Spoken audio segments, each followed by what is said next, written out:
Hello everyone, welcome back to my YouTube channel. I am Anushka. इस video में हम types of industry पढ़ेंगे on the basis of size, on the basis of output and the ownership. ठीक है, इससे पहले हमने टाइप्स ऑफ इंडस्ट्रीज या फिर क्लासिफिकेशन करा था इंडस्ट्रीज का on the basis of size. Size के बेसिस पे हमने इंडस्ट्रीज को पढ़ा था और हमने रॉ मटेरियल के बेसिस पे पढ़ा था। आज हम पढ़ेंगे आउटपुट के बेसिस पे कि आपके पास कौन कौन सी इंडस्ट्रीज होती है, and the second one is ownership के बेसिस पे, आउटपुट और ओनरशिप। इसी वीडियो के साथ हमारा क्लासिफिकेशन ऑफ जो इंडस्ट्रीज है वो पूरा कंप्लीट हो जाएगा। फिर हम नेक्स्ट टॉपिक की तरफ मूव करेंगे। देखो, ये क्लासिफिकेशन जो आपका इंडस्ट्रीज है, जो टाइप्स ऑफ इंडस्ट्रीज में 4 अलग अलग बेसिस पे हमने पढ़ा था। साइज के बेसिस पे हम कंप्लीट कर चुके, रॉ मटेरियल के बेसिस पे हम कंप्लीट कर चुके। आज हमारे 2 लास्ट बेसिस रह गए, ये भी कंप्लीट हो जाएंगे। बट ये तो मैं आपको पढ़ा ही रही हूँ, ओनरशिप के बेसिस पे और आउटपुट के बेसिस पे तो हम पढ़ेंगे। बट इसके साथ साथ मैं आपसे रिक्वेस्ट करूँ कि आप एज अ नोट्स इनको यूज करना। मैं आपके नोट्स भी तैयार करा रही हूँ। इस वीडियो के एंड में आपका ये टॉपिक तो आपको समझ में आएगा ही आएगा, बट इसके साथ आपके नोट्स भी तैयार हो जाएंगे। अगर आपके पास आउटपुट के बेसिस पर ऑन द बेस एक्सप्लेन आ जाता है बोर्ड एग्जाम में क्वेश्चन के explain the types of industries on the basis of output, तो आपको इतना ही लिखना है, इससे ज्यादा आपको नहीं लिखना है। ये आपके लिए मोर देन द सफिशिएंट है। आपको ये आपके नोट्स भी तैयार हो रहे हैं साथ के साथ, वीडियो के एक्सप्लेनेशन के साथ साथ आपके नोट्स भी तैयार हो रहे हैं। तो प्लीज आप इनको अपनी नोटबुक में कॉपी कर लेना, इनको अपनी नोटबुक में लिख लेना, बना लेना, वीडियो के साथ साथ नोट्स जरूर बनाना और फिर इनको ही रिवाइज करना। आपको पूरे मार्क्स मिलेंगे। ये मेरे नोट्स है जिससे मैंने 93 मार्क्स गेन करे थे इन्हीं नोट्स को यूज करके ज्योग्राफी में। यही मैं आपको बढ़ा रही हूँ, यही मैं आपको दे रही हूँ। प्लीज आप इन्हें राइट डाउन जरूर करना।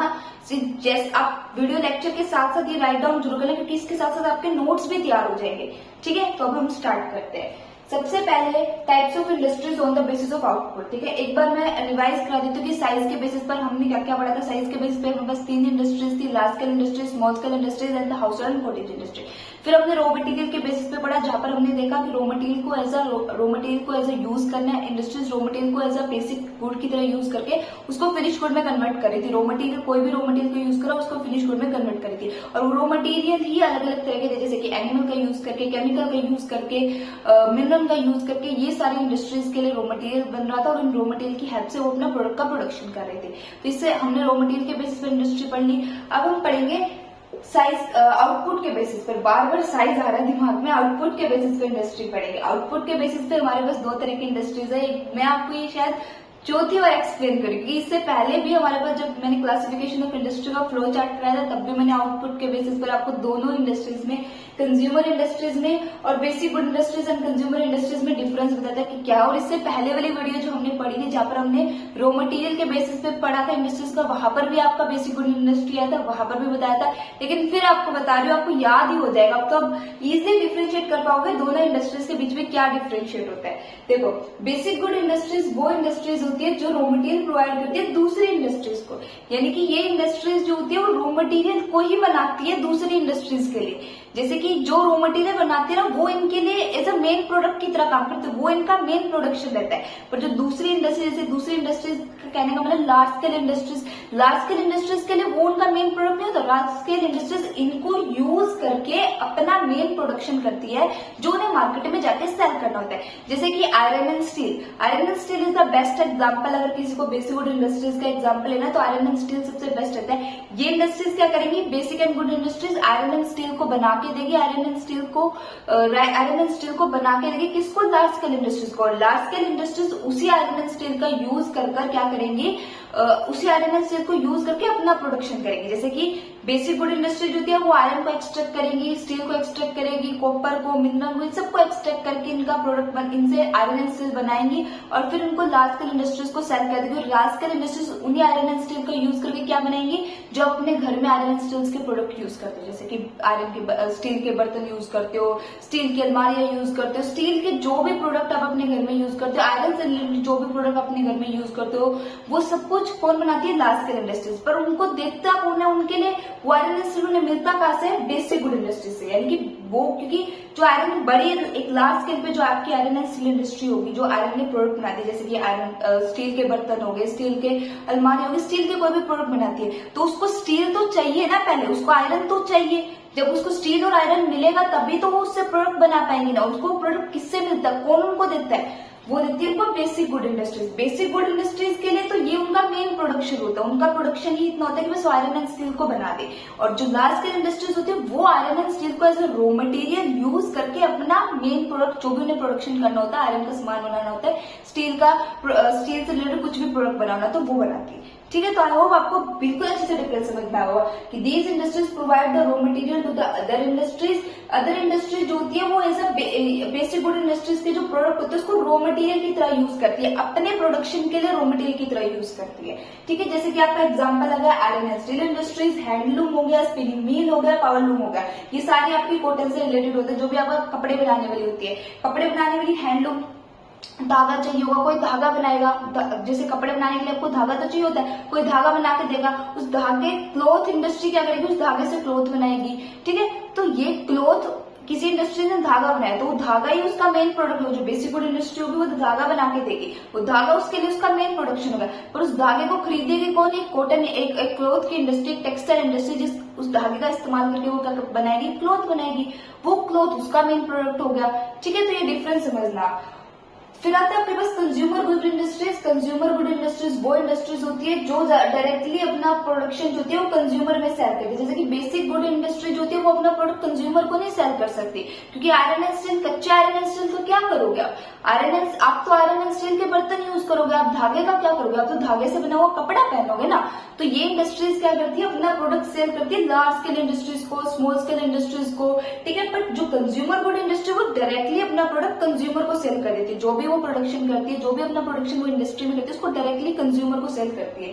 जैसे कि आपकी ब्रेड इंडस्ट्री होगी, अब जो ब्रेड इंडस्ट्री बनाएगी वो ब्रेड बनाएगी, उस ब्रेड से और क्या बन सकता है, वो डायरेक्टली कंज्यूमर इंडस्ट्री में आके ब्रेड खरीद सकता है, ब्रेड ले सकता है उनसे, मार्केट में तो पहुंचाई देती है, बट डायरेक्टली उनकी इंडस्ट्रीज में भी आके आप ले सकते हो। ठीक है, फिर जैसे कि शू इंडस्ट्री होगी, इलेक्ट्रॉनिक इंडस्ट्री होगी, कोई भी इलेक्ट्रॉनिक से रिलेटेड प्रोडक्ट होगा, तो ये वो इंडस्ट्रीज होती है डायरेक्टली अपना प्रोडक्शन कंज्यूमर को सेल कर सकती है बिना मार्केट में एक तो कंज्यूमर मार्केट में जाकर प्रोडक्शन खरीद सकते हैं इनसे, लेकिन एक इनकी इंडस्ट्री में आके भी खरीद सकता है। पर जो बेसिक गुड इंडस्ट्रीज होती है वो अपना डायरेक्टली जो भी प्रोडक्शन प्रोड्यूस करती है वो डायरेक्टली कंज्यूमर को नहीं सेल कर सकती। क्यों, क्योंकि वो तो रॉ मटेरियल की तरह यूज करता है बाकी इंडस्ट्रीज का, बाकी इंडस्ट्रीज से इंडस्ट्रीज उस रॉ मटेरियल उसको यूज करके प्रोडक्ट बनाएंगे अभी तो जो भी आपके कंज्यूमर होगा उनके लिए।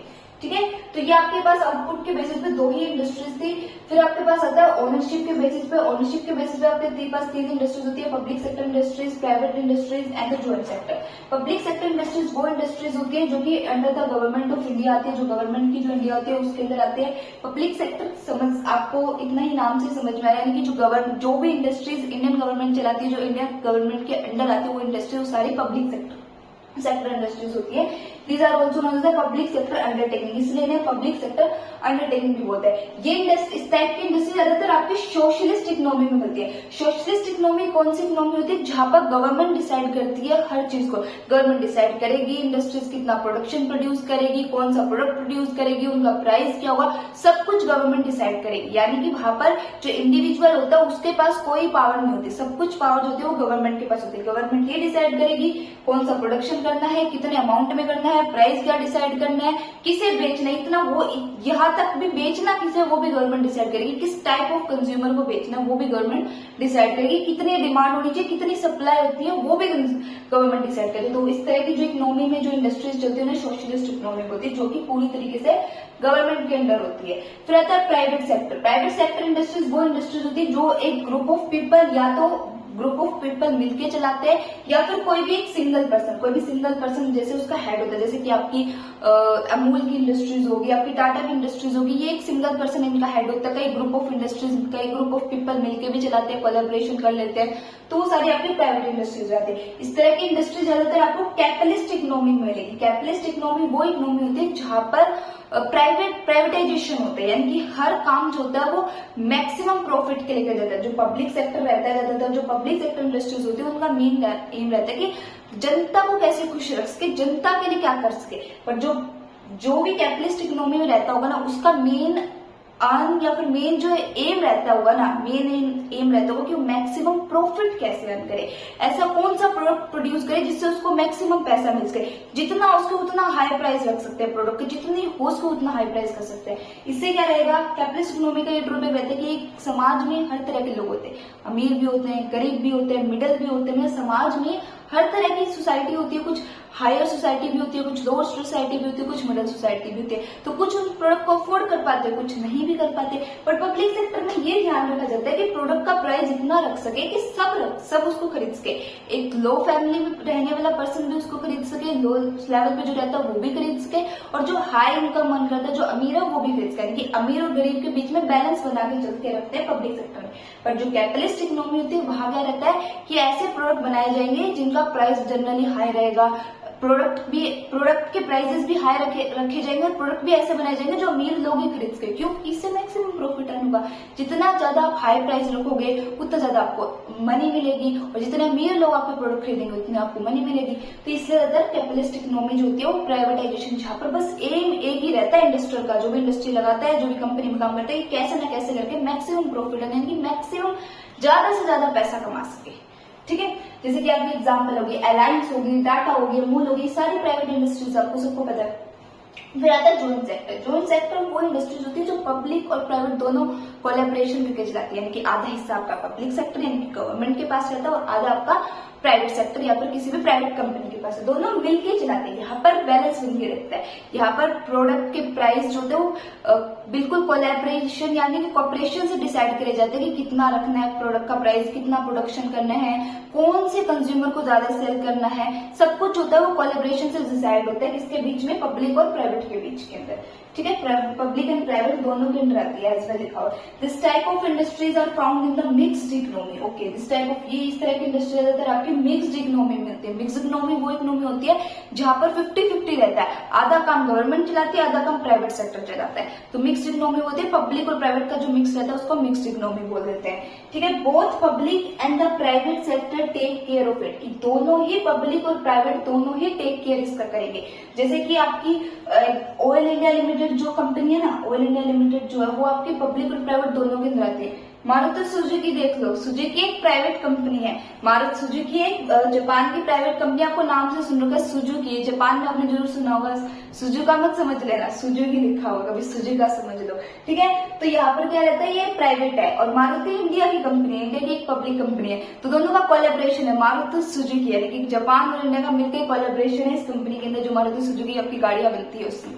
पब्लिक सेक्टर के कुछ एग्जांपल मैं देना भूल गई थी, मैंने शायद यार लिखे नहीं है, मैंने लिखे नहीं है, मैं आपको जनरली बता देती हूँ कि पब्लिक सेक्टर इंडस्ट्री जैसे कि आपकी ऑयल इंडियन कॉर्पोरेशन इंडस्ट्री जो होगी, जो ऑयल से रिलेटेड आपकी कॉर्पोरेशन, ऑयल से रिलेटेड जो भी आपकी इंडस्ट्रीज प्रोडक्शन प्रोड्यूस करती है सारा गवर्नमेंट संभालती है। इवन आपकी इंडियन रेलवे से जितना भी, इंडियन रेलवे से रिलेटेड जितना भी प्रोडक्ट बनता है, या फिर इंडियन रेलवे भी आपकी किसके अंदर आती है, पब्लिक सेक्टर के अंदर आती है। तो इस वीडियो के साथ हमारा क्लासिफिकेशन ऑफ इंडस्ट्रीज पूरा कंप्लीट होता है, साथ में हमारा टॉपिक तो कंप्लीट होता है, उसके साथ आपके नोट्स भी तैयार हो जाते हैं। नोट्स भी मैंने कंप्लीट करा दिए, एज नोट्स आपको उनको यूज करना है, आपको पूरे मार्क्स मिलेंगे। आप ये मत सोचो कि आपको नहीं मिलेंगे, आपको इतना ही लिखना है, क्योंकि मुझे पता है इतना ही पूछा जाएगा आपसे। आउटपुट के बेसिस पे जनरली तो क्वेश्चन आता नहीं, बट अगर आ गया 3 मार्क्स में आएगा, explain the types of industries on the basis of output, तो इतना ही लिखना, आपको पूरे मार्क्स मिलेंगे। इवन अगर आपके पास ओनरशिप के बेसिस पर आ गया तो भी आपको इतना ही लिखना, आपको पूरे मार्क्स मिलेंगे, बट आता नहीं है। जनरली आपसे कॉम्प्रिहेंसिव क्वेश्चन आते हैं, ये explain the types of industries या फिर क्लासिफिकेशन ऑफ इंडस्ट्रीज। तो इस वीडियो के साथ हमारा क्लासिफिकेशन ऑफ इंडस्ट्रीज कंप्लीट होता है। और अगर आपको वीडियो अच्छी लगी तो प्लीज मेरे चैनल को लाइक, शेयर, कमेंट, सब्सक्राइब करना, बेल आइकन ऑन कर देना, ताकि आपको नेक्स्ट वीडियो का नोटिफिकेशन मिल जाए। और मुझे कमेंट सेक्शन में जरूर बताना आपको वीडियो कैसे लगी।